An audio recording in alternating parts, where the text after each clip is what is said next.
In Dungeons and Dragons, good old D&D, there are various damage types like bludgeoning, piercing, slashing, fire, acid, etc. There's just a whole good list that I could totally continue listing off because it's not that hard, but I'm going to because I'm stupid. But in D&D, whereas the Crimson Chin's damage type may be bludgeoning, Sun Jinwoo is piercing. I don't understand why everybody in the show has such a goddamn pointy chin. What's up with all the pointy chins?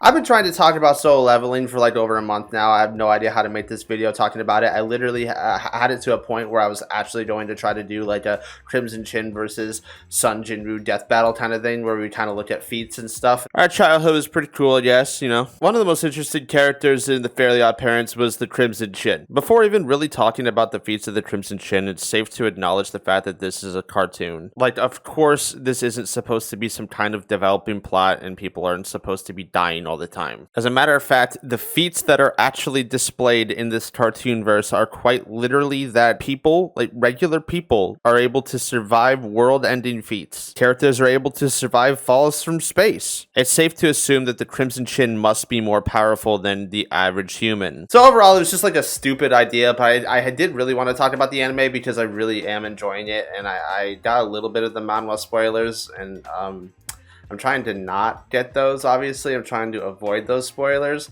But I think this show is just really solid. And I think the first season was pretty solid. And I think season 2 so far is even better. I'm not trying to hop into spoilers or anything immediately, so I'm just kind of talking around it because it has some elements of where it feels kind of Death Note-ish, where you want the main protagonist to continue hiding his things. And anime in general, it's been pretty hard for me to kind of get something that I enjoy again. The animation is incredible. The story is fairly strong. I believe that the shorter anime generally have been better than longer anime, which is wild for me to say because One Piece is still my favorite anime of all time. You must never tell them who your father is. Having you as a son is my greatest shame.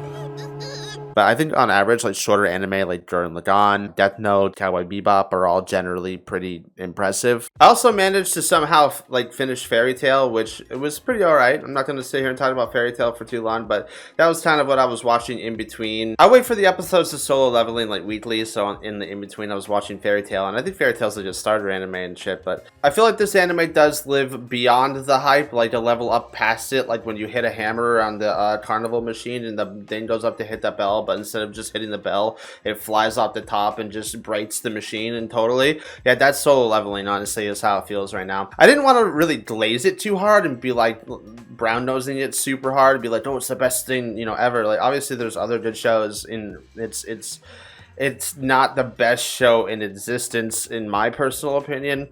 But I mean, for me, it's definitely at least up there. It's good, man. It's hard to talk about something when it's this good, and you don't want to you don't want to come off as just kind of dick riding it because it's what everybody's doing.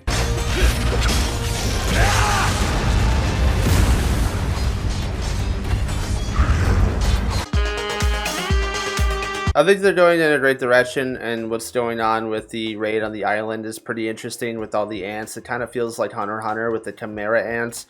In my opinion, I feel like it's kind of a mirror of that. It feels very similar to Hunter x Hunter. So hopping into spoilers, when I talked about it being similar to the Chimera ant arc, there was a queen who gave birth to a king, basically, is what it seems like. I won't know. I've been watching anime only. Again, I've been avoiding manhwa spoilers, but I did see some manhwa spoilers that I'm not going to talk about because I want to keep this anime only. But the cliffhanger at the end of the most recent episode of the S-rank hunter getting her head decapitated was absolutely nuts to me because, I mean, I feel like we should see that coming, you know. There's going to be something way stronger than the S-ranks that they're all going to panic, and then Jinwoo's going to hop in and show them how cool he is, right? That's kind of the vibe that I was getting from the beginning of the show anyway, that it was just going to be Jinwoo swooping in and winning all the fights. But I mean, he doesn't, you know, sometimes he struggles, it seems, but I'm interested to see where it goes with his like dad. Yeah, I really thought that I was going to make this like a death battle between the Crimson Chin and Sun Jinwoo because pointy chin versus butt chin. I don't know why. It's just the way that they do the art style. All of the chins are super pointy. Oftentimes, I ponder what my stats are, and I know I definitely have a low intelligence and a high charisma. I don't have any charisma. I don't have Riz! Petition to change Dungeons and Dragons to say Riz instead of charisma. So instead of CHA on the character sheet, it just says RIZ. The show's good. I really enjoy it. There's a lot of good things that are coming out of it. Jinwoo's getting stronger. He's getting more shadows. It's really hype. Every episode has me like really hype.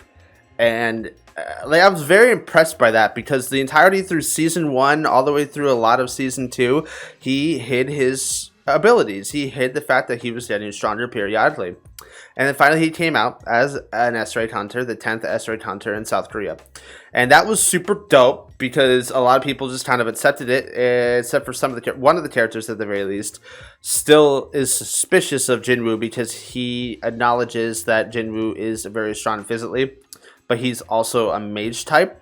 So he believes that he's a hunter that gets stronger over time, which is correct. It's a correct deduction, but he doesn't have evidence of that. And I think that suspicion with that character is a good side story. I think that's something that's really cooking, in my opinion, and I'm really like happy with that. I'm excited to see where that goes because I like when other characters are like suspicious and questioning like the motives. So yeah, I've been watching it. I'm gonna keep watching it. I recommend you watch it if you haven't. I sure hope that you did because I already went into spoilers and now there's no turning back. Now you know that there's ants and they got like powers and shit. Thanks for watching. Like and subscribe for more. I'll see you guys in one of my next videos. Hopefully I'm gonna keep uploading some more games because I'm really interested in doing that because I haven't actually gotten to play all Fallout 4. God, will I ever finish Fallout 4? Who knows? Find out on the next episode of Bots Beards Balls B.